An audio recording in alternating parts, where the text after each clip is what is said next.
Good evening. Welcome to tonight's lecture. I'm Jorge Otero Pailos. I'm a professor at GSAPP. Mark Wigley is traveling today, so he couldn't be here. W Magazine recently published an article titled, "Where in the World is David Adjaye?" Well, if you have cell phone reception, you can use that hashtag to tweet that he's in Wood Auditorium. David is here. He's here at a very important moment in his career, but it's also a very important moment in the history of the United States. He's about to begin a building that will complete Washington, D.C.'s National Mall, the Smithsonian's National Museum of African American History and Culture. And it is somehow fitting that a building inspired by a traditional African headdress will represent the crowning achievement of America's symbolic center. With it, David has joined the ranks of the world's best architects, the names like I.M. Pei, Gordon Bunshaft, and Paul Kret, whose accomplishments were not just, and we have to put just in quotation marks, just to build on the mall, but to help redefine architectural practice for their generation. And that is no small feat. But David has the gift of making things that are really hard appear to be easy. And it made me think that in a past life he must have been an Olympic gymnast. But that was, of course, until I saw him walk in crutches. He's led our generation's turn away from the grand iconic gesture and away from the dominant baby boomer conception of architecture as what Saskia Sassen has called a hermetic dialogue between art and money. Instead, he's endeavored to elevate the idea of service above the contractual obligations that we have to the desires of our clients to include the broader needs of society. Most of you know that he's won the prestigious Designer of the Year award last year, and that really attests to his influence beyond the confines of our discipline. He's always in dialogue with other disciplines, interpreting the work of architecture for artists, scientists, politicians, thinkers, and also interpreting those disciplines for us.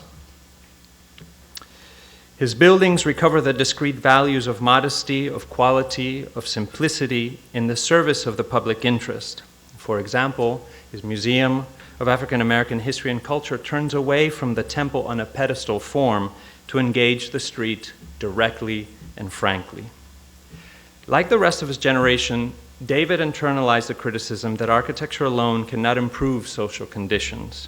But he's distinguished himself for proving that architecture is an essential participant in a multidisciplinary struggle to advance a more equitable world. I say world because David's practice is both worldly and global. His worldliness has in fact helped redefine what it means to work as a global architect. For him, it's not a matter of following market demand, but rather of calling our attention to the blind spots in the emerging global vision. His research on Africa's role in globalization and Africa's role in the globalization of architecture, and not just now and in recent years, but also Africa's role historically in this process, is sure to have a long-lasting ramification within our field. We're privileged and pleased to have him here tonight. Please join me in welcoming David Adjaye back to our school and to this podium.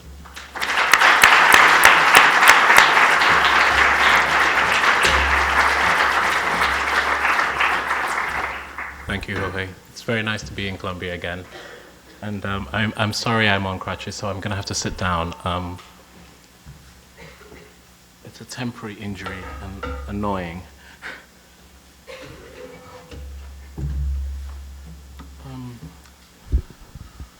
I wanted to take you through a few scales, and just to say that the past sort of 6-7 years have been a very interesting change for the company, where a lot more research has been taken on board, and we've been lucky enough to be able to share that research with the profession, but also to be able to take on longer projects, larger projects, very large projects for the first time in the practice, and be able to realize them, which has been a complete learning curve for us. So I, in a way, wanted to show several scales in several places, but also to, in a way, I hope, by sort of the way in which I've curated the sort of pieces of work that I'm going to show you, also show how things fold and overlap and support each other. I sort of deliberately set up the practice in a way so that it always, as it were, almost as you fold a blanket, it always reinforces and helps the center, always kind of reapplying things that are learnt in apparent periphery back into the center, which helps the production of public buildings, which is the heart of the whole thing. Something that has been very important to me was to really do this study over 11 years of really looking at architecture. And what's really been very interesting with some people who've seen this book is that they thought I was talking about cities.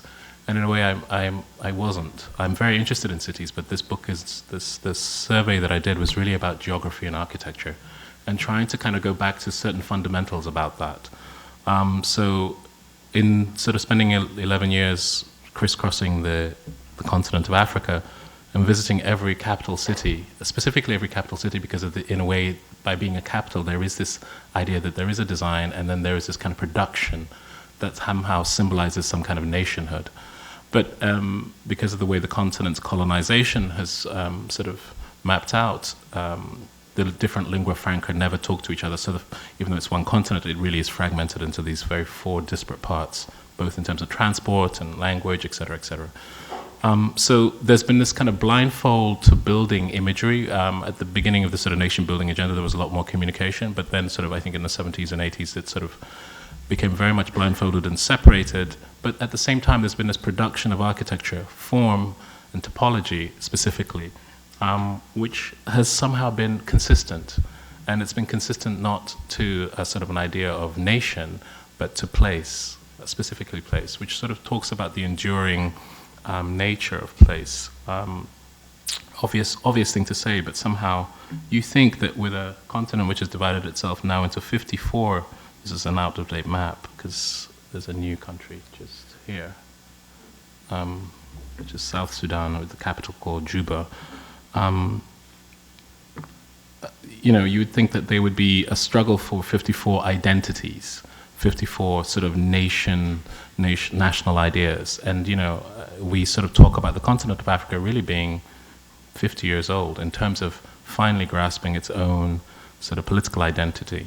So within 50 years to kind of emerge specific new sort of identities is really a kind of false premise to really understand this. And you have to understand the history of the continent in terms of its trajectory being really about kingdoms, very large sort of northern, central, and southern kingdoms, which were large agglomerated bodies of different tribes, and then became fragmented through colonization, etc., and the sort of tribalism that occurred sort of from that into more smaller groups, and then the imagery we know now. So this reforming of the continent, first into, I mean, this is the map of, this is a colonial map. This is really the Berlin map of 1857 or what is it? It's there's a very beautiful drawing of the sort of the colonial powers sort of carving up Africa in that sort of room, and that's more or less the map which was made. And in a way, to start there is really the mistake.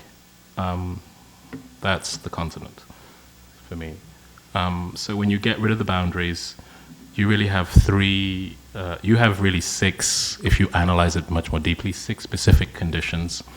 But really, this is really the phenomena of the place. And this is this incredible, stark, contrasting phenomena, which then makes a very kind of particular set of cultures, which has produced sort of all the things we know. The sort of river cultures, river and forest cultures, are where sort of most of the tribes that we know have always congregated.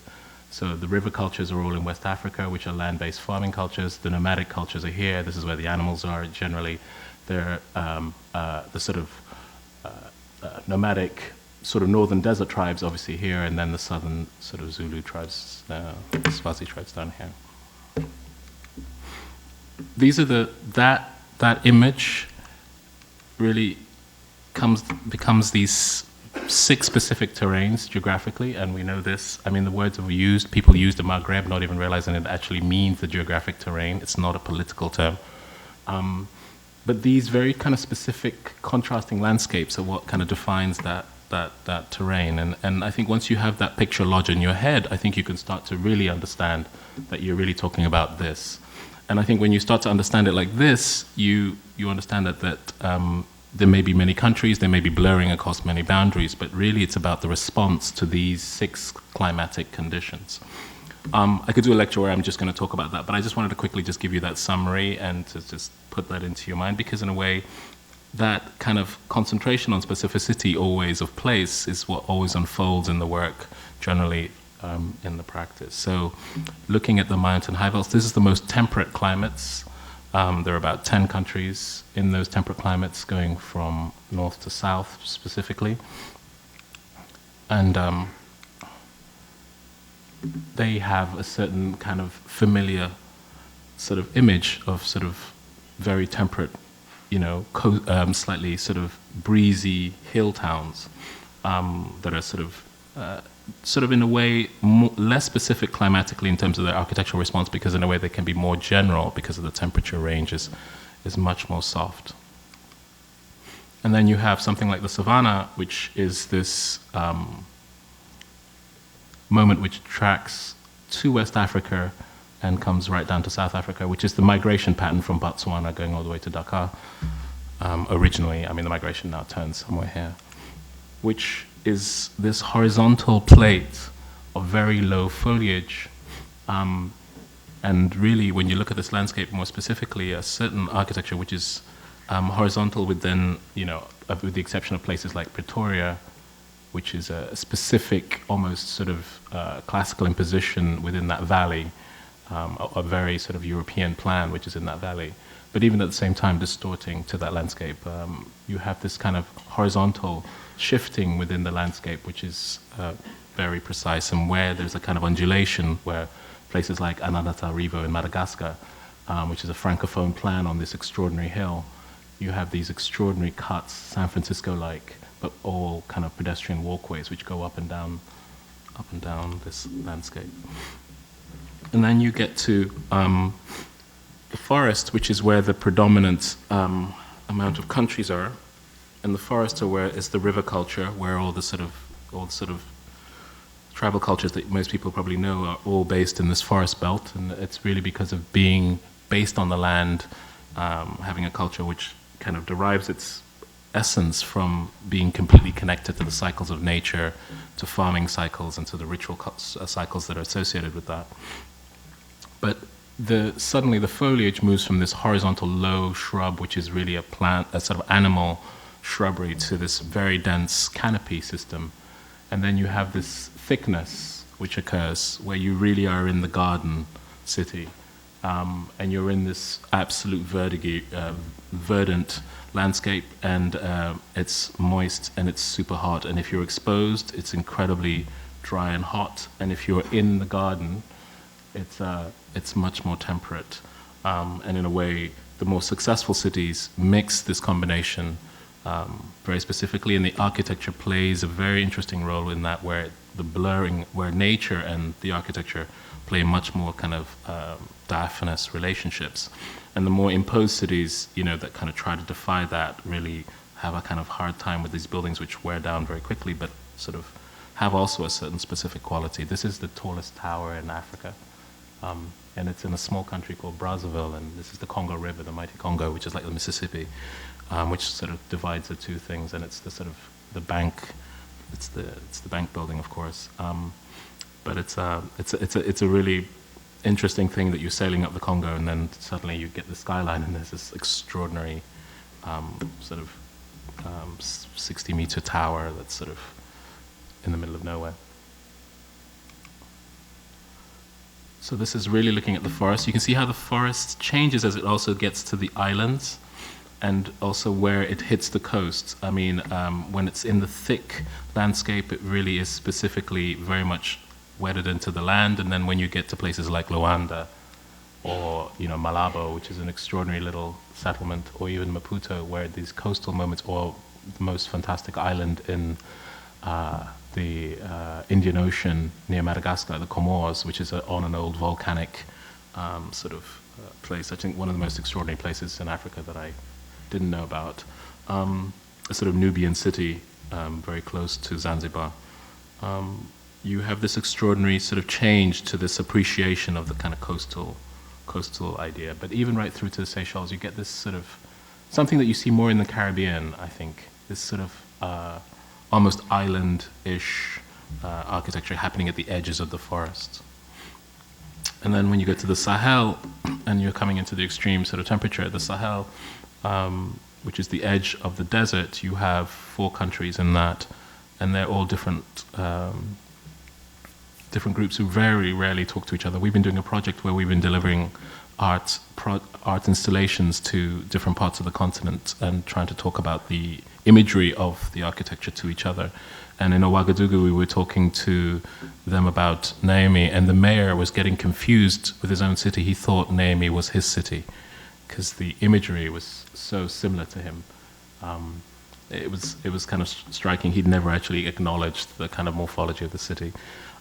So when you suddenly come to the Sahel, where you get the edge of the verdigris and the beginning of the desert, you have this very sort of dry, climatic architecture. The sand architecture starts to kind of take over, and you get this, in the Francophone plan, you get these massive boulevards and very diminished buildings, and then you sort of get where there's been a mix of colonial powers, you get sort of this sort of landscape, English landscape idea, where you have sort of buildings weaving between the sort of the verdigris. In the desert, of course, you have very little habitation in the center. You have habitation on the coast and on the River Nile specifically. So you have 2 cities on the Nile and 2 cities on the coast. And so you have a very kind of extraordinary image, and you're coming into the sort of northern part of the continent where you have the Medina culture and the old civilizations which interact. Oops.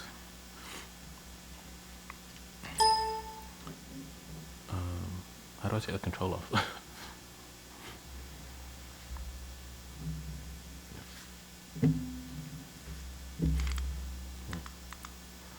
That interact with the sort of the coast very specifically, or the river. The river becomes the very important sort of articulating element. So this is Cairo. This is the Nile going down, and this is the junction of the White and the Blue Nile, where it splits into 2. So this is Khartoum. This is the top, and this is the bottom. So this is Upper Egypt, and this is Lower Egypt. And then you have Djibouti. This is facing facing the Middle East, of course, and this is facing the Atlantic. This is Nouakchott in Mauritania. And then you have the Maghreb countries, which are really the Maghreb being this cluster. People start to put Egypt and all these countries in the Maghreb. The Maghreb is this northern culture which starts to touch Spain. And this little moment in the Mediterranean is really the Maghreb. And it's really because specifically these 4 cultures have at the heart of them the Medina, the old Medina structure. So it's one of the few parts of the continent where you understand the old history of the continent as well as the modern culture. It wasn't destroyed in the kind of colonization that occurred. So you get very powerful architectural landscape and a kind of a much stronger continuity, which doesn't just sort of come from the sort of late 19th century. So you're getting things which are going back. This is the old quarter of Tripoli, back to the 10th century. Tunis, Algiers, looking over the kind of coast of Algiers. This is sort of Le Corbusier's famous drawings, where the old part is sort of deep in the heart, which is this incredible harbor. And Rabat, which is really a kind of inlet with 2 cities on 2 sides. But this idea of these sort of, in the Maghreb, seeing this overlap of the old city and then the rings of modernity sort of radiating away from it. I kind of wanted to put that in just as a sort of a quick overview, because in a way those geographies, even though they are in Africa, also in a way sort of have guided the certain strategies to projects that we're now doing, which are not necessarily always in urban conditions. Some things are, and some things are very much not. And 2 projects I'm going to show you are very much investigations of landscape. This is a project in Ghana. This is a very big project that we're working on right now. We're sort of starting to establish a sort of strong presence in Ghana. My family's from Ghana. And there's a kind of huge economic growth happening in West Africa right now, in Lagos, Ghana, even Ivory Coast, and then up to Dakar. So there's a kind of and then Togo and Benin, the smaller countries, are also kind of booming. And of course, as you go down to Gabon, to Angola, you have extraordinary growth that's sort of occurring, sort of in Central and West Africa. So you'll hear more of these names as these countries sort of explode. I mean, there's sort of double-digit growth, sort of 12 and 15% growth, which has not happened because of oil and gas. Elmina is in this forest belt. It's in Ghana, of course, as I said, which is just here. It's a very famous part of Ghana. There's a very famous fort there. It's the fort that Obama went to when he visited Ghana. And so it's a very famous slave fort that's very close to it. But it's also very famous for, this is sort of Cape Coast. This is the road. Takrada is here, Accra is up here. It's a sort of network of roads that bring you through. The site is just here. Off a very sort of a lagoon, the coastline is here. Sorry, these slides are a bit washed out because there's blue on my screen. This is the ocean just here.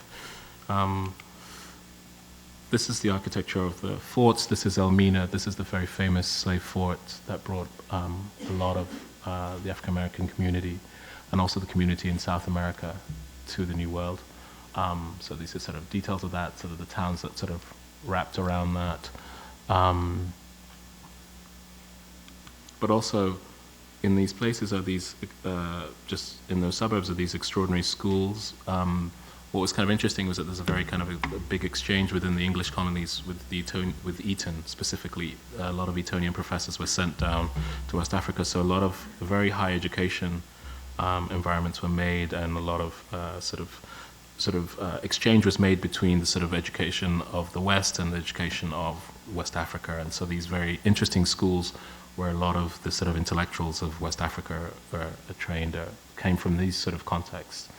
You know, very typical quad ideas, but in the sort of responding to the sort of colonial climatic. But also with that, again, as I was saying, the traditional, this is looking at Central Africa and this idea of the kind of the relationship to the oral traditions which are passed under specific places, and then going up to the Maghreb and then transferring up, even looking at the way citadels, Granada is very important, the landscape is sort of applied as something that one wanted to work through, how you start to understand how to contextualize this landscape and also to contextualize the tropes of this place to start to understand, to make a specific language. I mean, in the forest region, what I started to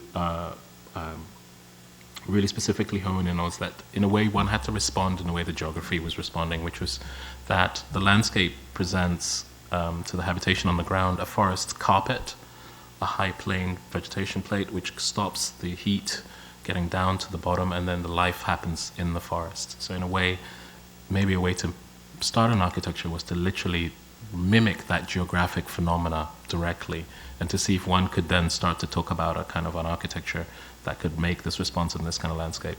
Because it's very close to the equator, it's almost equal. There is no, you're missing all the geography bits, but there is no south or north, it's perfectly symmetrical. And so we said, what can we make a project where we almost invite an entire landscape? This is a college, a sort of upper education college for kids. So the idea is to really make this very, very large quad, which is, or cube rather, which is an elevated piece of landscape with a sort of all its kind of water retention systems and its planning for its infrastructure sort of in the land, but really to take a piece of land that we lift up 10 meters and a world underneath it which pixelates a series of apertures which allows a series of courts to create microclimates, and then obviously to use water, etc., to kind of try and deal with the sort of harsh solar gain and louvering to sort of deal with the. So this is kind of 3-story buildings are under this large infrastructure plate. It's this sort of precast concrete sort of structure that we've been developing with our engineers, where you can have access, but it's a kind of landscaped superstructure on this large grid, and then very simple set of buildings sort of put up underneath and can be taken up or taken down. But the first thing that's built is this kind of massive infrastructure plate to sort of deal with that context. The plan is very simple. It's really a kind of off the highway. There's a kind of large drop-off point. There's a refectory. There's an outdoor auditorium, and spaces for sort of further development. There's a pool, gym, sort of a sports area. Then the sort of classrooms are on this side. The roof is, you can see the sort of cutouts of the roof and the sort of relationship between the buildings that are slipping inside and some of the loggia systems that we're developing. And then this is a landscape which can be used for games, etc. This is 400-meter plate. So these are just some early studies to look at how that superstructure would work and how that sort of world underneath it would be. So in a way, you basically make this very direct, very strong structure which supports this world up above. It makes the microclimate like the forest. It tempers the sort of environment and allows the sort of microclimate that's created underneath to suddenly start to work. And then you start to landscape it. This is just kind of quick scale studies that we're testing. So this is looking at these sort of outdoor auditoriums, looking at the refectories, looking at the sort of systems. So you have this blurring of inside-outside, and this what I'm calling a sort of infrastructure, which is moderating this sort of space. And the idea of architecture per se is kind of blurred right down to almost just being a generic, non-specific condition which can be there or not be there.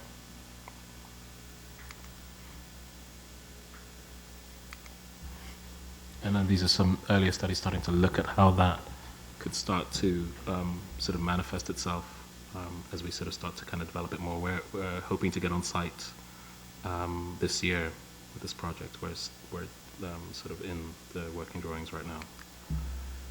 What's kind of amazing is that you can build large infrastructure projects, infrastructure-looking projects on the continent because of the different labor model. So you can actually do things that you think you can't do elsewhere, which has been something that we've been very interested in kind of taking advantage of. So this is looking at possibly the future development of the entire thing, is that you could actually start to inhabit and build more as you grew, and you could start to inhabit the entire roof as the sort of school works. So a different model of planning is occurring where instead of kind of growing out, you're growing densely onto the superstructure, which allows for many things to happen on it.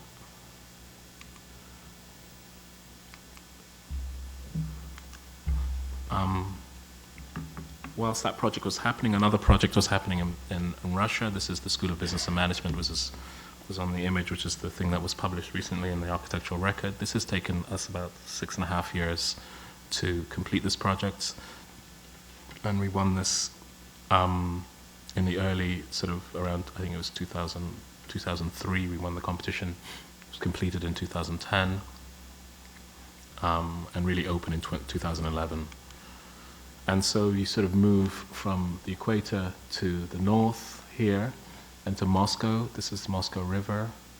The site is here. The density of the city that you know is just here. And the sprawl of Moscow, which is a little bit like Milan. It's a series of concentric rings. I think I have a plan. Yeah, that's Moscow River. Center, where the Kremlin is just here.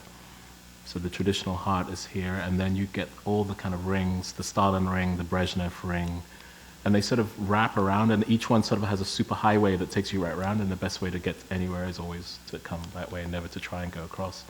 And we're in this ring, which is the latest development ring, sort of the Putin-Medvedev ring, where all the new tech and industries are occurring. And this is where the airports are. Our site is here in southwest. It was, so let me just quickly give you some imagery. So that's the center of Moscow, the Kremlin, and so the Moscow River.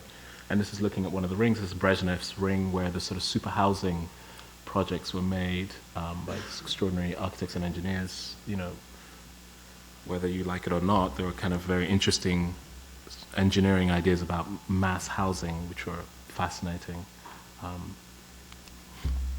The site is on the edge here, so this is the sort of sprawl coming. Moscow is here. This is the site here. It's a 27-acre field. I put this here because we discovered this is a very important cemetery. Malevich is buried here, which I found out about when we were working on the project.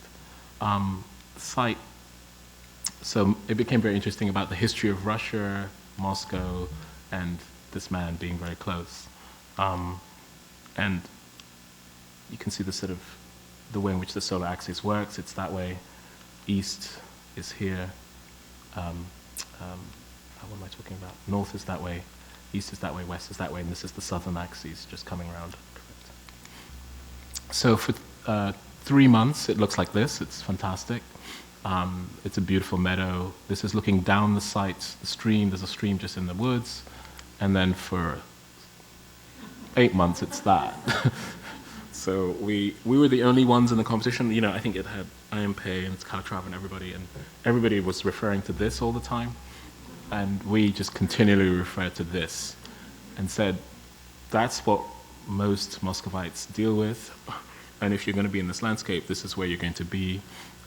So in a way, when you look at that building, you're really looking at a snow building. It's really a response to this harsh snow climate and a way of planning architecture so that it removes itself from the sort of classical planning of a sort of master plan grid, but ones that kind of makes up a kind of hyper dense building, a vertical plan, a sort of overlapping plan.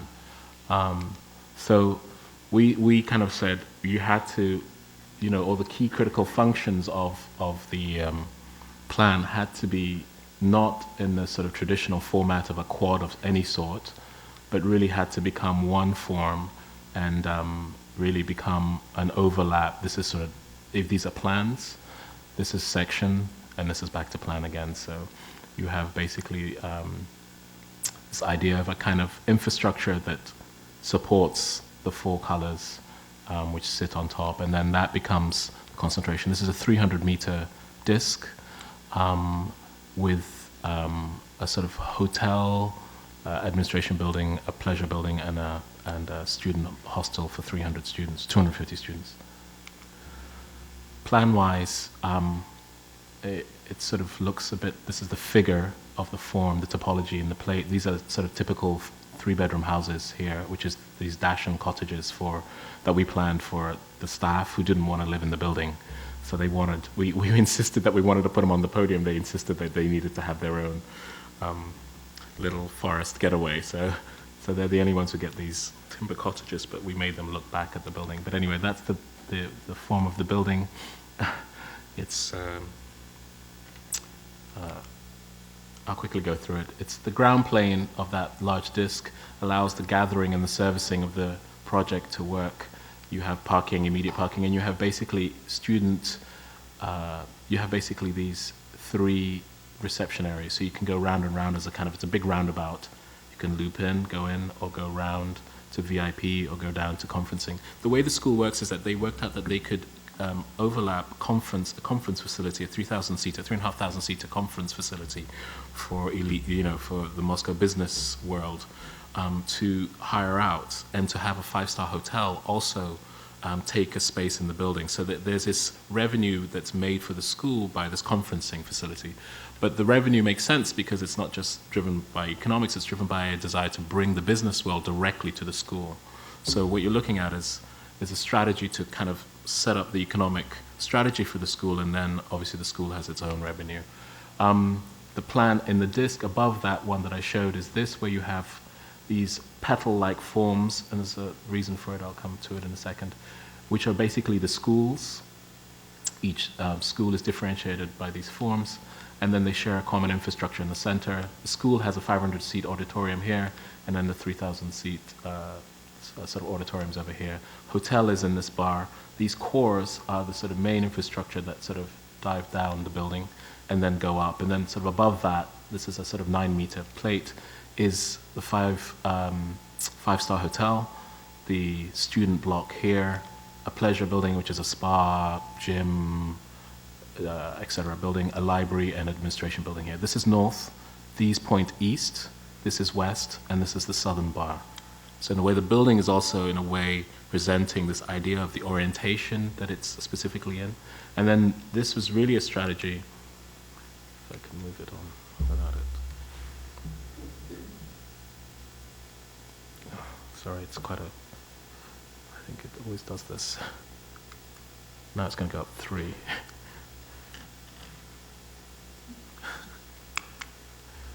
Okay, maybe 4. It seems to be stuck. Ah, there you go. Yeah, 3 or 4, of course. Well, whilst it's going backwards, that's the diagram that I was...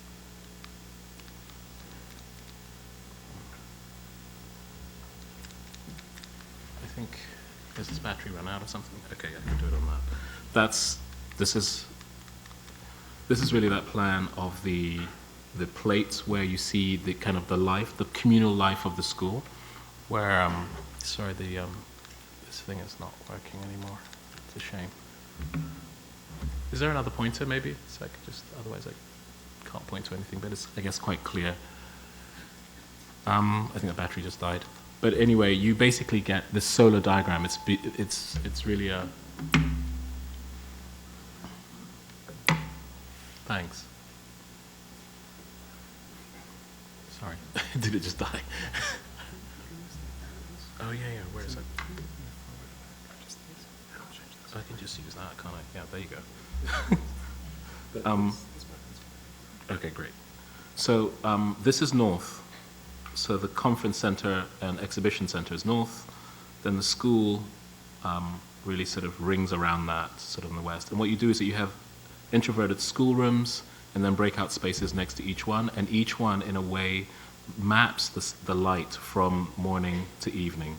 So you have sort of moment, then shaft of light. And what you get is that you watch the day, how the light really kind of moves around this building.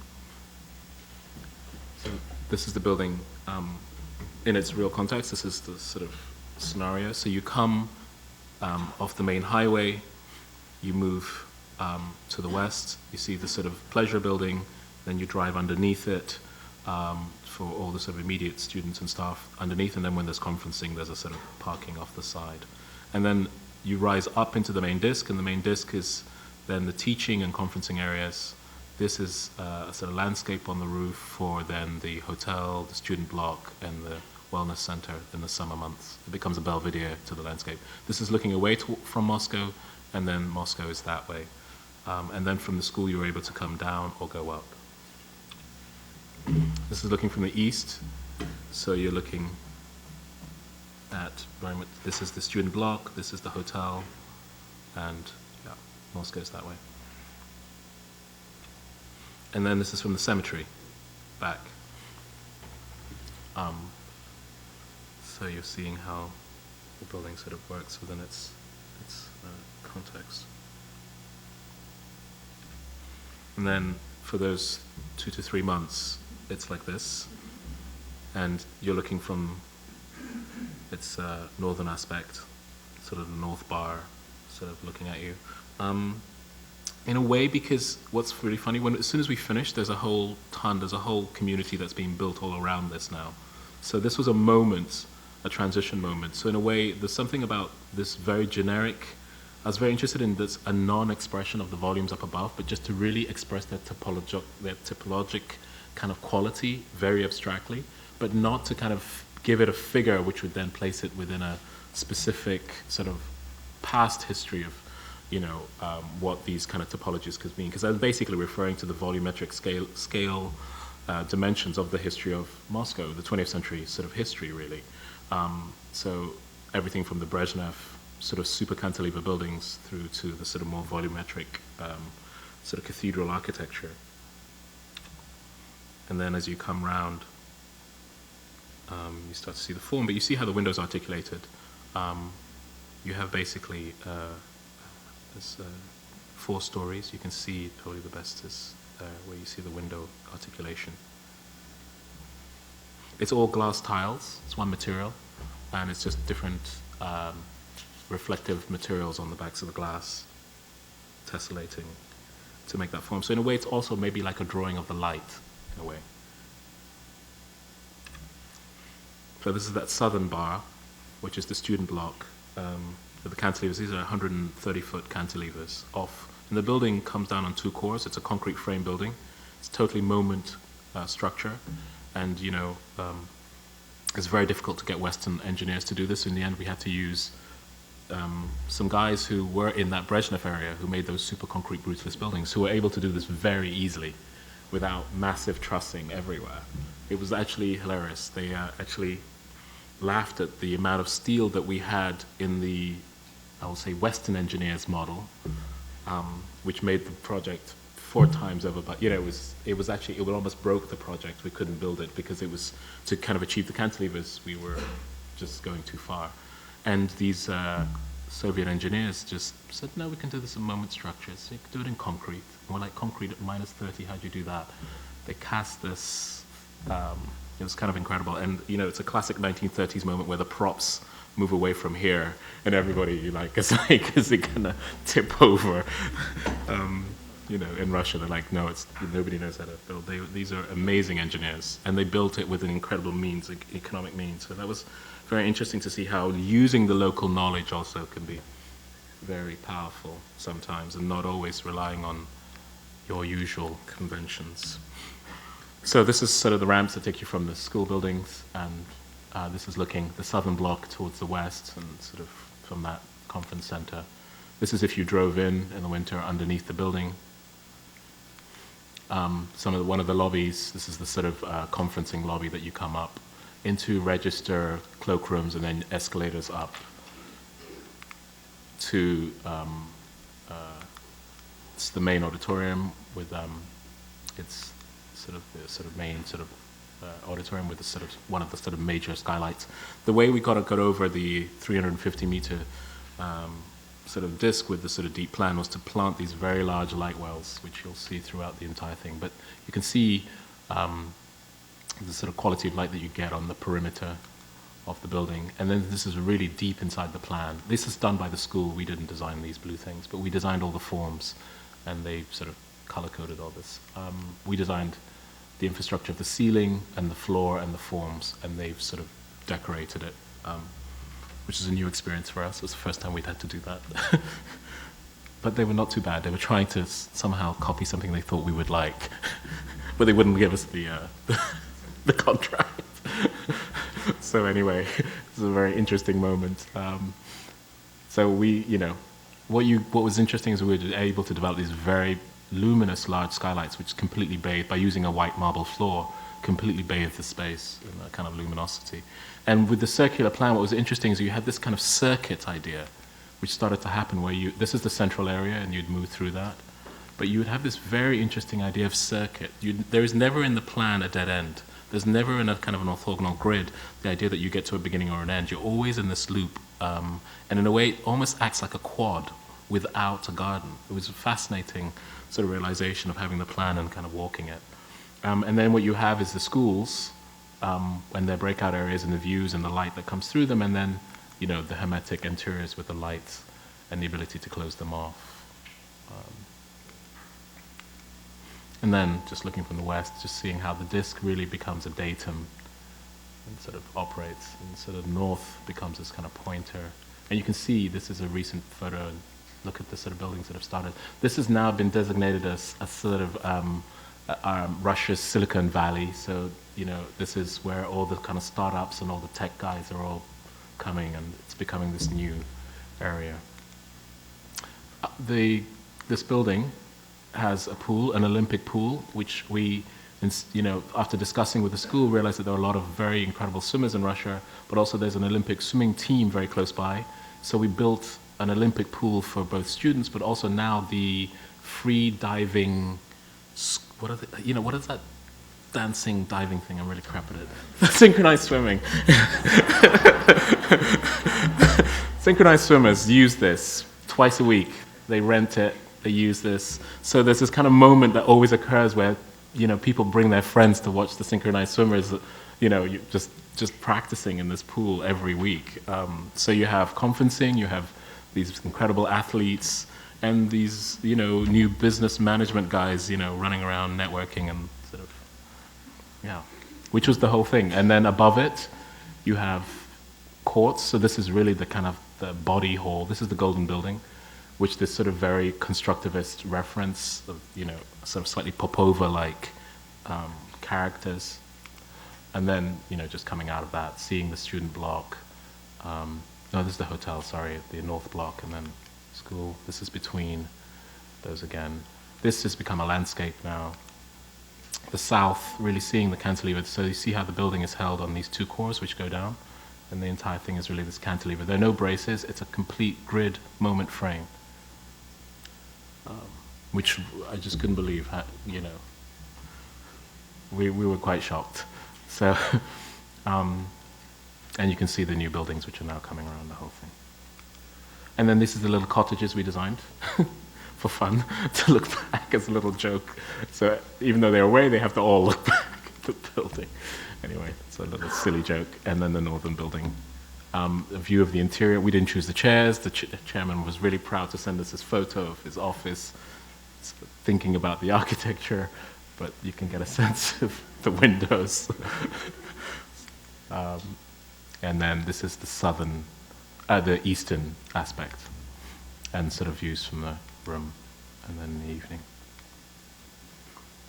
I also want to talk to you about a project now that we're doing on the Washington Mall that sort of referred to. This will be the sort of last of the large-scale projects, and then I'll talk about two smaller projects, and then I think that'll be it. Smithsonian, as you all know, I don't need to kind of explain. It's nice not to have to explain. Usually when I'm lecturing elsewhere, they're like, where is it? What is it? So, but in case you don't know where it is, that's the site. So this is Constitution Ave, that's the White House. You understand, I don't know if you guys know, but the monumental core really is the most extraordinary piece of theater. It's almost a kind of Schinkelesque landscape for the Foreign Office windows, which are just here. I finally understood it when I was kind of in this place, that this set piece really is the masterpiece of diplomacy of American sort of civic theater. It's beautiful.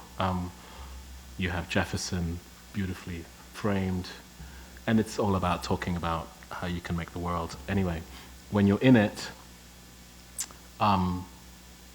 this is the kind of the walking park. That's the mall proper. And we're really on this threshold knuckle, the junction. Something that we pointed out very quickly is that apart from the building being, the content holder of the museum, that it was also a kind of panoptic moment in the city, not in terms of a vertical overview, but in terms of a kind of a pinwheel of certain critical monuments. So from Congress to Jefferson to Martin Luther King, the reflecting pool, Lincoln, the White House, and the National Archive, and obviously the mall. And that we wanted to kind of use that as an articulating device within the building. So apart from the kind of program of the building, there's this idea that the building also absorbs as a kind of way to understand the sort of monumental core of Washington. Iron Pay is here, it's triangles, Bunshaft Circle is here, and my square is here.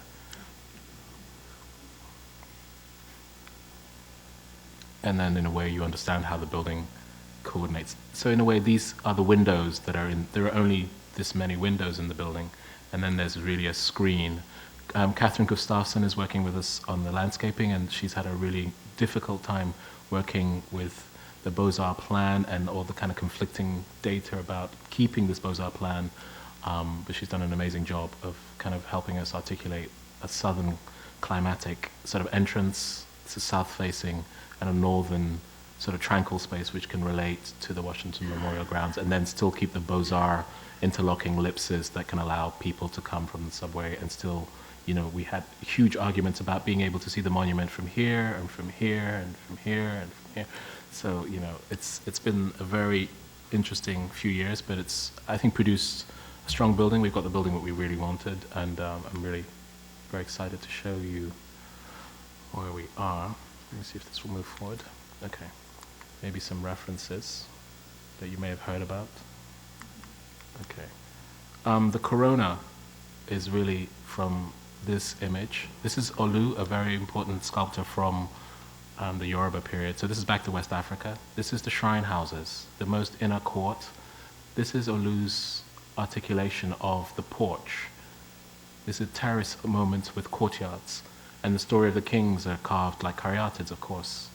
And the caryatids of the kings and their stories are here. And each one has this corona. So in a way, that's the reference that was very powerful and important to me. And I was drawn to it when we were working because in a way it makes a very strong relationship to the Washington Monument. And there was something very interesting about this idea between the monuments, the founding fathers of America sort of chose two polemics between the Pharaonic and the Greek, both neo, but this between the Pharaonic and the Greek, these two strategies that sort of articulate the monumental core. So in a way, the whole classical tradition is encompassed somehow if you understand it or don't. And there was something very interesting about seeing the Yoruba, who also relate very much to the Pharaonic in terms of that trajectory, bring the pyramid form into this thing. And I thought that that was fascinating, and that the classic images you have of southern sort of African Americans on the porch and this imagery are not disconnected. The agrarian landscape of the South, the urban landscape of Louisiana and Charleston, and this architecture which we know so well and take for granted, but actually which was really something that was really initially brought into being by slaves, really. This ironwork architecture was really made by African Americans. They, that move from the agrarian landscape to the first professional guilds was carpenters and ironsmiths. So this is a really important sort of articulating moment for me when you look at the history of the African American people and how they've sort of shifted from that world in the South to the North and the sort of moving through the sort of different parts of American life. I thought that this was a very powerful moment, and so I became very inspired by taking on this idea of casting. So we, with that triple tier caryatid and this idea of casting, sort of about making this pavilion building that sat on this plinth, which was the landscape, and articulated a lower world and an upper world. I'll just quickly go through the plans, not in any detail, but this is the lower plan where you come in. It's a 5-acre site, and we take the entire site. So what you see above is just 50% of the building. Back of house is all this, there's loading bays, etc. Front of house, on the northern side, is the most important galleries, which was sort of place where the old canal, working canals used to be, which is the history galleries, and I have a couple of images to show you from that. We've been working with Ralph Applebaum's office, who are doing the exhibition spaces for the interior, who've kind of, working with us, have developed an extraordinary history gallery and exhibition spaces that we're really excited about. Anyway, we managed to develop a very powerful section that will be the history gallery, which is the most permanent galleries, and then sort of auditorium, etc. Main plan, which is the south, the buildings are 210 by 210 cube with a secondary cube in it shifted off axes. All the circulation happens on the north and the west, and then there's this kind of atrium that wraps around it, which makes a sort of climate moderate. It's the climate moderator, really. The content and the sort of jewels are in the box here and below ground, and then the skin is around it. The building is held on 4 cores and cantilevered absolutely around. Everything is in those 4 cores, and then everything else is articulated as a series of pavilions that you move through. Loading is on the 14th, 15th in the west. As you go up the plans, there's a kind of fantastic porch moment. I just go through this, you don't need to see this sort of infrastructure. You're getting to see the details of this building, but these are the plans. Exhibition level number 1, exhibition level number 2, and the roof with the sort of the administration above it.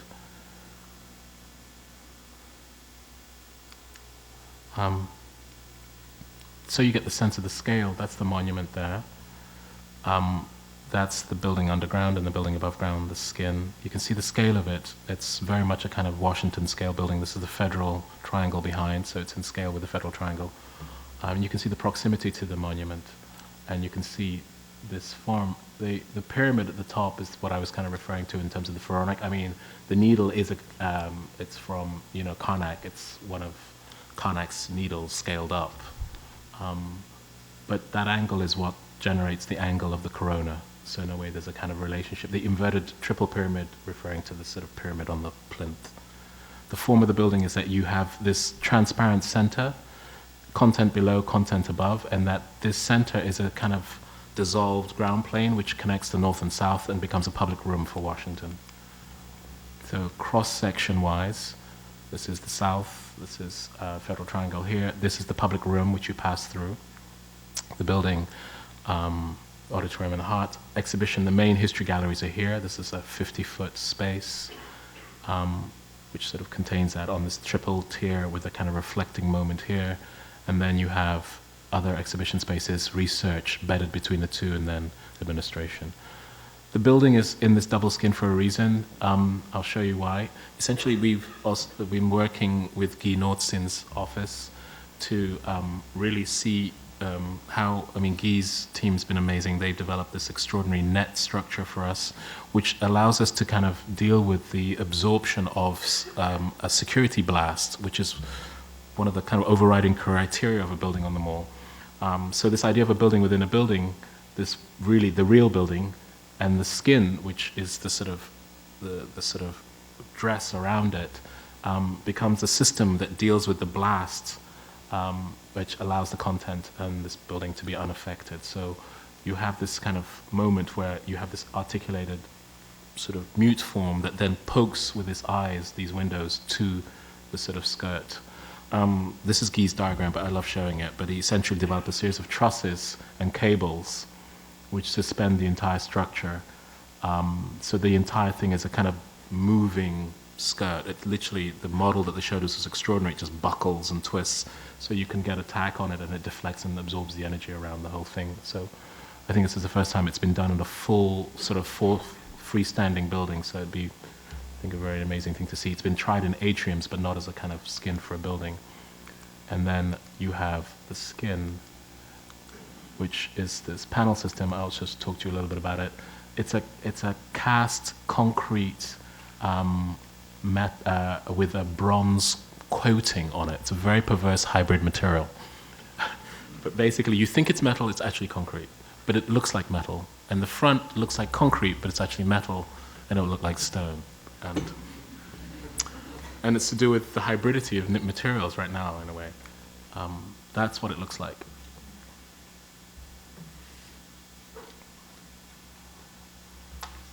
So that's really giving you a one-to-one detail, and you can see somebody's hand there, so you can see the scale of it. So the skin is this poured bronze onto this exoframe. So that's the building from the south. You can see this idea of this triple corona, and then this cut plane, ground plane, which becomes completely this transparent ground plane, which connects north, south, east, west, held on these perimeter columns. This is the 200 foot sort of aperture. And as you come to the entrance, because this is south, you have this just under 50 foot canopy, which makes this microclimate with this reflecting sheet, reflecting pool, so that we're cooling you down here before you get into the building. And then the sort of room, the sort of Washington room, the public room, before you get into the museum, which is the sort of gathering space for the city, allows for media circulation on the west here, under this large timber sort of stalactite ceiling.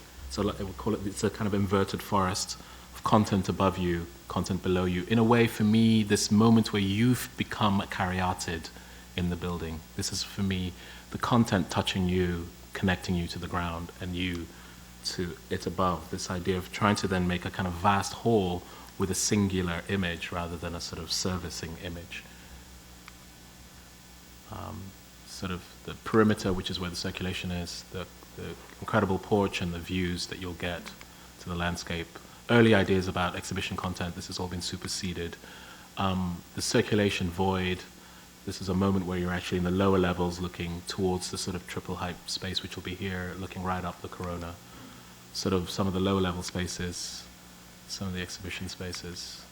And then the history galleries, this is Ralph Applebaum's imagery, but this idea of this approach to this extraordinary space that they're creating, where you have this 50-foot wall, and then this incredible procession that takes you through the content and then brings you to this volume, which is this memorial chamber, which then, you can't see it, but the monument is just here.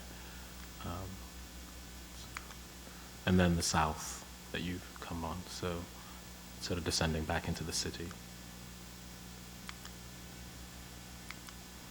And then I'll just do quick, two small projects. I don't know, I'm probably kind of killing you, aren't I? Yeah. Very quickly, two houses. It's just to give you different scales. This is Park for New York, and this is 77th. This is a house took us about 4 years. It took us 2 years to get it through landmarks, and it took 4 years to build for a collector. Very interesting collector in New York, where we completely got one of these carriage houses which are listed in the historic sort of belt, and we completely built a new 10,000 square foot house behind. I'll just go through it. It's very close to the Whitney, as you know, so there's a kind of game with Marcel Bruyère and the New York grid and the verticality of New York. But the plans are very, again, really very direct. There's some silly things that happen. One, you go through a bridge from the entrance, that's the street, that's the carriage facade. You go through a bridge into a gallery as the first room, almost Venetian in a way, almost like a court, an anteroom, and then you slip through the most tiny stair up. Oh, the plans are, that's the basement level, sorry. So down that stair to the lower level, which is a series of suites and rooms. That's the court. And up that staircase I talked to into the sort of piano nobile, where you have the family room, the living room, sort of picture room, and then a library. And this is the kind of fragment of the carriage house which is left. And basically the whole building is basically two structural walls which go right down a couple of floors, you'll see in the section, to the ground, and then a series of spanning beams that just run across, and the beams are perforated to make windows for the rooms, etc., or to kind of enclose spaces. And you have a series of towers, in a way, 3 towers which rise up, ending in the sort of, the master bedroom over the top. So that's the section. This is the ground plane. So it's an extraordinary excavation where you see in parts, this is New York schist, so it's a kind of vertical archaeology of the city, but also a kind of acknowledgement of the grid of the city. So you have these cuts where you have the fragment of the city on its street, the main rooms of the building, the family rooms of the house, and then the court, the light wells at the rear, and then the servicing at the back. So this is kind of almost miniaturizing the city to use as a kind of way of making a house for this sort of incredible collector. So these are really the elevations, this kind of hybridity, this welding between these two worlds. The house built behind, the house in front, the well, the bridge, and the courts. And then really, this is from a neighbor who let us see it. That's the house, and it's made out of raw concrete. We try to get basically as unfinished concrete as possible, which we paid a lot of money for, which was very strange. Nobody knows how to do. Ando's trained the world to do very good concrete, and now nobody knows how to do rough concrete anymore. So you have to untrain people to do rough concrete, because they're trying to always make it nice and smooth for you. So I urge you to choose rough concrete so we can have a balance. Anyway, let's see if I can move. This thing is slow. That's the entry through the gate. The first court, this is the fragment of the carriage house, and then as you go through, you can see the way the concrete has been cast against that building, so you're seeing the front and back. And there's a kind of cast wall against the facade, which is this sort of fragment. And then you sort of walk into the house. This is that gallery room. This is developed so you can drive a truck, small truck, mini truck, straight in.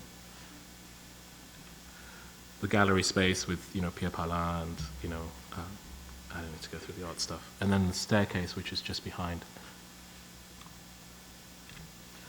The sort of narrow stair, which compresses you along the party wall and brings you up into the living room. And then at the living room, you see the second stair, which takes you to the upper courts, but the central second light well, which is the one that distinguishes the family and then the public parts.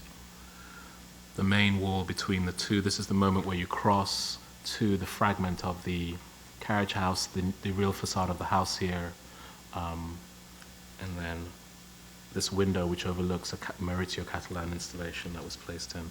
And then this is that moment when you're in the existing building, looking back at the new building and through.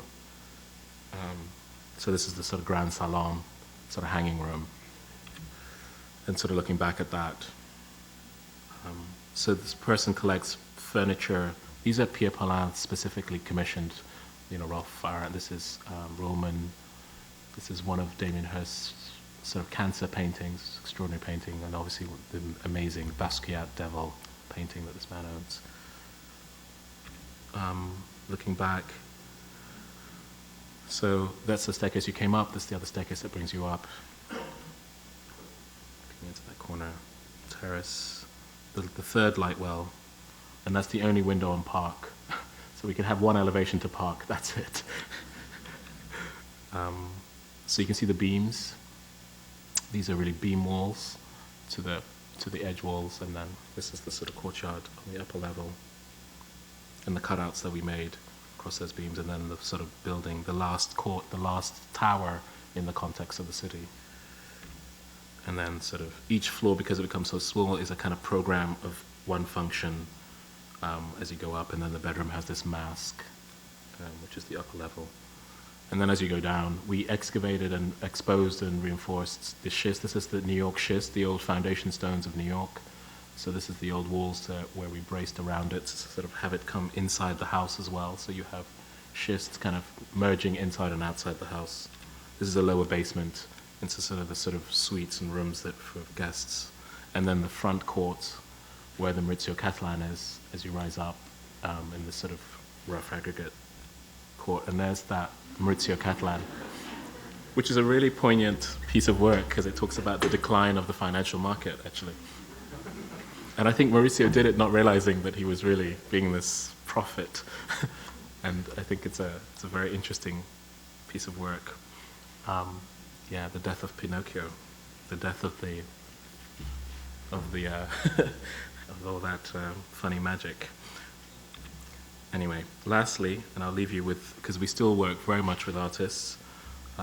This is a work that we did in Berlin that even half my studio don't realize. Now that we have different studios, half the offices don't know what we're doing. I'm the connector across the whole thing, so I'm always going around. But anyway, Berlin, where I have a small studio and we did a very beautiful installation for a very beautiful work by Tim Noble and Sue Webster in the old Der Spiegel print work factory.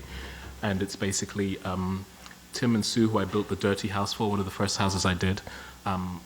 This was their big show in Berlin, and they wanted to make an installation, and they wanted me to work with them on it specifically. And they talked about, we were always talking about this idea of returning back to Africa, but really they had just visited K27 in Luxor, the pyramid, and really the burial chamber of the kings. And I sort of said always, it's one of my favorite sort of tyranny architectural spaces where there's nothing but everything happens in your mind until you get to the chamber and you light the torch and you can't believe what you see. So the work is called Seven Corners. It's in the Der Spiegel factory, as I said, which is this old factory which they've decamped out of because print media has changed. This is where the print spools were, and we've converted this into a gallery for Blaine Sutherland. But for the first show, we bust through into the next door building, which is very bizarre. So you have all this, and we sort of arrived and said, how about the building next door? Bust through into that and place that installation that you saw, which is basically black formaldehyde, MDF, untreated, but structured to basically make 7 lights and 7 tunnels, 7 shafts that you go through, which then gets you to the treasure. So 1, 2, 3, 4, 5,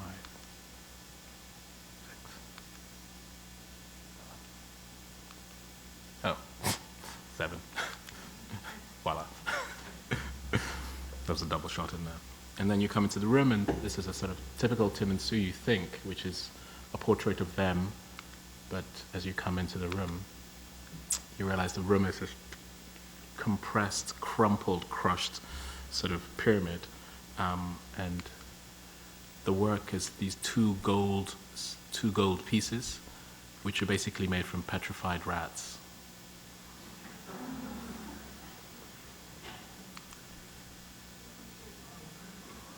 And that's the end of the lecture.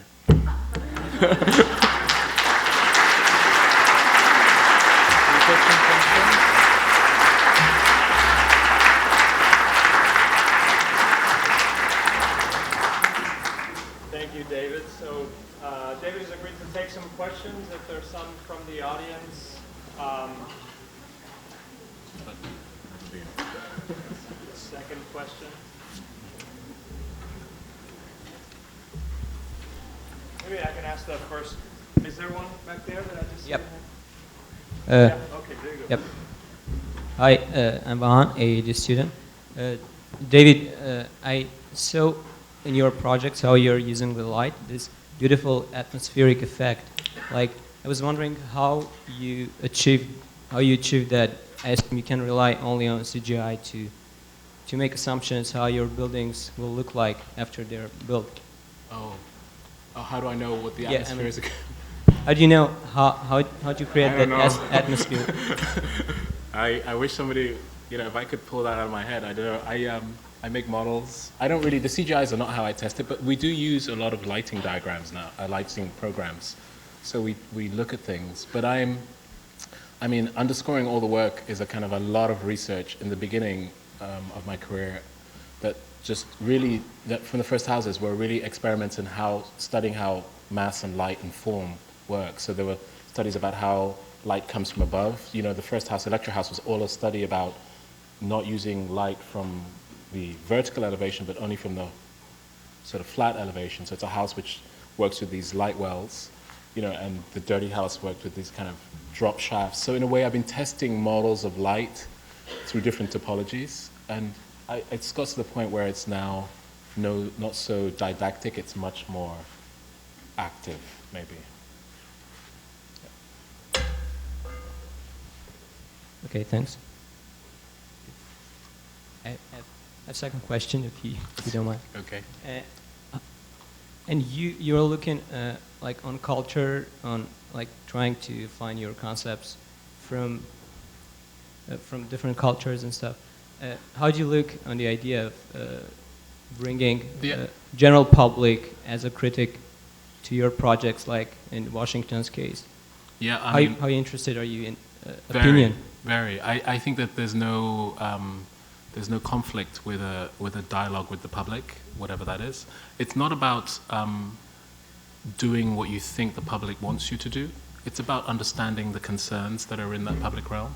But as an architect, you are responsible not just for just listening to the client brief, to public perception, but also to a history of building, which is thousands of years old, and to cultures and civilizations and to unheard voices. In a way, if every architect is really building on the sort of shoulders of the architects before them, I kind of think that you always work very holistically, and that you can't just you can't narrow it down. You can't narrow utility down to one thing. You can't be so precise. You have to be, that's why we're architects. We measure the response within a kind of wide context of time. Time being the issue. You should be able to slow down time meaning history, and also present time meaning, and then also look forward. Thanks.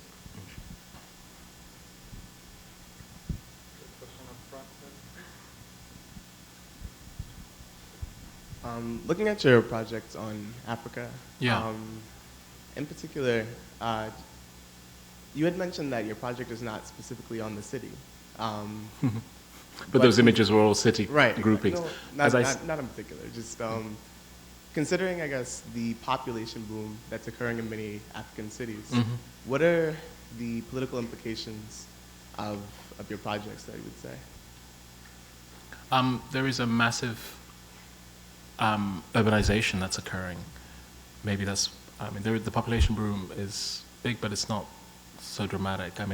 There are hot spots, but the bigger problem is actually the big shift that's happening from the countryside to the city. And that's actually what's fueling the explosion of city life. The reason why I showed you what I was trying to do is that I think that you can start to think about architecture in terms, I think about architecture in terms of topology. And I don't mean that I don't mean it in a Rossian sense, but I use the Rossian idea and move forward from that. I'm not talking about style, I'm actually almost talking a kind of an abstracted idea of topological profile. So in a way, I very specifically am very interested in the analysis of the different responses that you make as topology within different terrains, and then how those terrains enforce and kind of then allow a kind of a development of certain kind of nuances and styles that occur, and whether that is something that you can track. And the photo documentary of the books, if you look through them, I've just given you summarizing overviews, which are not really my imagery. It's really several sort of imagery of satellite data to summarize. But if you look through the book, you will realize very quickly that you're looking at domestic topologies, residential topology, low and high, medium. You're looking at civic topology, low, high, medium. You're looking at bucolic aspects, low, high, from the government center right through to the place where the guys, are, it's a dumping ground, but actually it's a place where the guys hang out. You're looking at all the landscapes as topological types. And in a way, I'm sort of trying to say that the architect, we have become slightly obsessed with urban plan, but I don't know if anybody really knows what's really going on there. And I say that very provocatively. I mean, in the sense that the architects for architects, our control is really in the kind of topology and the nature of the profile of the city. So I kind of think that I'm interested in pushing the discussion to go back to what is the architecture rather than what is this sort of sociological plan or the impact, the economic plan. In a way, we need other experts to work with us when we're doing that, but what we're damn good at knowing is what is the morphology of the type, and how does it grow, and how do we add to it, how do we go against it, how do we radicalize it, how do we grow it a different way. In reference to that, I was just thinking that maybe you could mention or compare with your analysis of Africa to that beautiful drawing you did of Europe. Maybe the Europolis. Some people are not familiar with that, but were you? Yeah. Yeah, and in a way, I mean, this is something Jorge saw that we were in a conference talking about, but I did a study of Europe where I said, conversely, you could study Europe through its infrastructure diagrams rather than its picturesque imagery, which everybody's obsessed with. And that if you wanted to understand the cities, you could understand them by looking at abstracting the infrastructure networks and then making a proposition about new kinds of ways of making densities or agglomerations by actually overlapping and weaving the infrastructure networks. So you've got this mats of 27, 33 cities woven by infrastructure to make massive networks or smaller networks. And then, in a way, typologically, what you're doing is eroding or adding, subtracting within that, and understanding new forms that come from it. Almost like, and rather than sort of this idea of a kind of grid where you change, or use, the idea of the urban plan, which is that you wipe and then you just draw a new pattern, and then you hope the pattern means something in your mind about some idea to do with democracy, and then I'm being simplistic to make the point, but it's a little. I'm sort of like, I want a different voice. Could you wait for the mic? Sorry, so everyone can hear. But we'll take one more question after this. Can you talk about pattern making with the Russia project and in comparison to the museum in DC? Well, I mean, I think that I wouldn't call it pattern making, but I would call it, it's actually really about fabrication. It's probably the closest thing to some idea about fabrication, which is about processes now, that my practice gets to. It's really about how you, the idea of the component. But in a way, in Russia, as I said, the driving force across all the projects, as I said, confession is light. So in Russia, it's a drawing about light, qualities, colors of light, very directly, almost like childlike colors of light. Warm Western sunset colors versus very kind of crisp early morning light versus very kind of neutral grays of the north, simplistically. But literally, when you upscale it at that size, it does something very interesting. When you start to show the color in the direction, in the atmosphere, it does something. And it's, you know, it's interesting for people to see, because actually when you suddenly go, you know, you put the oranges in the west and you put the blues in the north, visually something starts to happen. And with Washington, in a way, the body of it's the moment where you have this, it's the kind of turn point, but it's also a building which is also about filtering light. So between the outer skin and the real body of the building, as I'm calling it, you get all this modulating of light. So the west light, which is where all the circulation occurs and all the activity, and it's so difficult to describe that to a client. We're saying that the west was really important. They understood it just about view, but for me it was about the way in which the light would always draw you to that. So when you enter the building, the westerly aspect would pull you in a way that you could never make in planned form. That's going to happen. And then the way in which we lace that is really important. And then the way in which, after you've done that, we want to move you to the north, because we want to move you to then focus into the galleries very specifically. But that actually entirely around the entire thing is this bathing of east, west, south, and north light. So by actually not making an atrium in the center, but by making a kind of a system which actually allows you to see light on four sides, not only are you looking at the light on the outside, but you're experiencing the filtering of the light on the inside.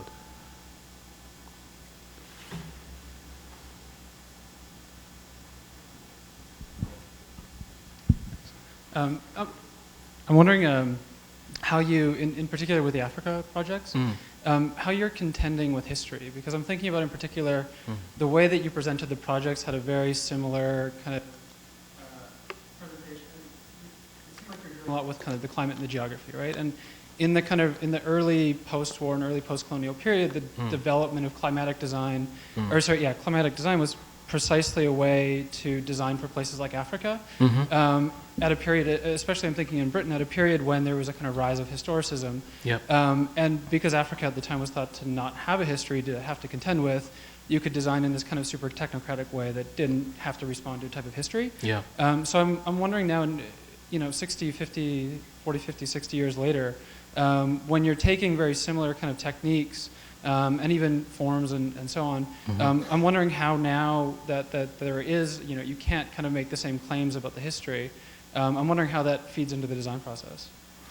I mean, Jane Drew and sort of the gang that were sort of experimenting with that idea of a kind of universal very quickly realized when they landed that abstract idea was slightly defunct. That actually there was, even though the colonial period had completely erased that discourse of a specific way of living, that they had to suddenly start contending with it. So they built this architecture and realized very quickly that it failed in most places, and then they had to kind of adjust. But what they learned very quickly, and when you go from Congo right through to West Africa, is that you realize that there are these nuanced responses to the very same idea. It could no longer be universal and dropped in, and that this idea that you could make a kind of technocratic machine which could just plug straight into Africa sort of failed.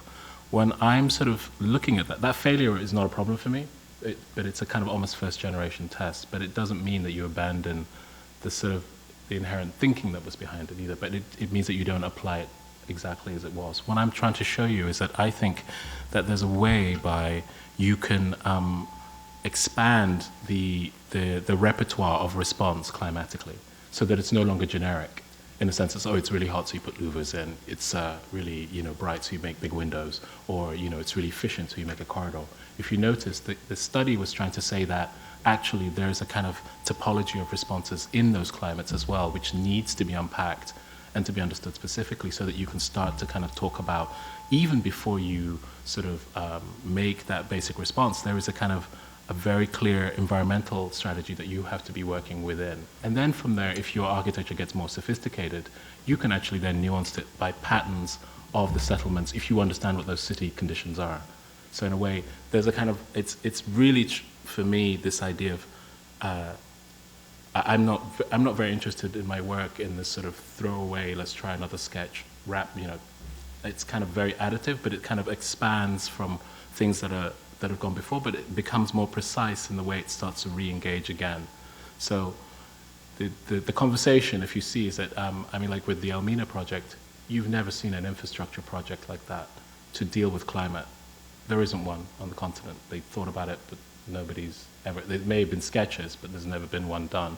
And the reason for me for doing it is not to say, oh, you know, those are great, heroic infrastructure projects, but it's to say that actually, if you look at the kind of way in which the climate can work, there is maybe something that you can learn from it. When you look at the forest's canopy and the scale of the forest canopy, that for me is a direct response to place. When that sort of landscape is so profound, it's this idea that you have a kind of first, and that maybe that is the first architecture, and then inhabitation happens at a sort of smaller level.